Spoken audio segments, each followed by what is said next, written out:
Parunāsim par Grieķiju Turcijā. Esmu pilsētā, ko dibinājuši Grieķi kā nekā baigie kolonizatori, ja tā padomā.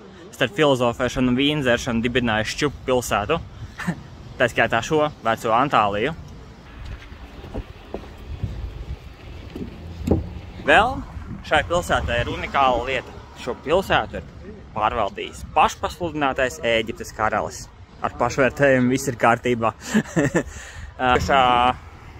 Aleksandra Lielā ģenerālis, viens no kurā pārvaldījumā nonāca šī pilsēta. Interesants lietas tad ir notikušas šajā tieši vietā. Un tās teiciens kultūra sākās no toaletes. Tad šajā amfiteātrī ir publiskās toaletes. Ne tikai ir bijušas publiskās pirtis, bet arī publiskās toaletes.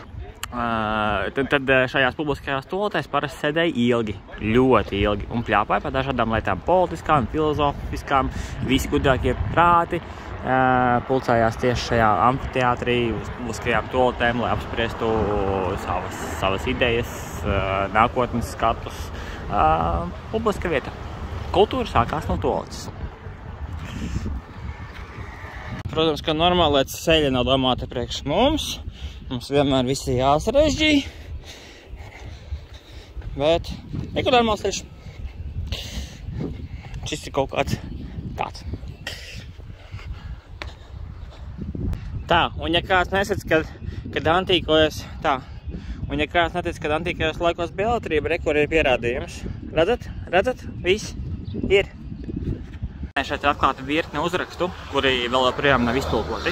Kas tur ir rakstīts? Par ko ir rakstīts? Mistērija.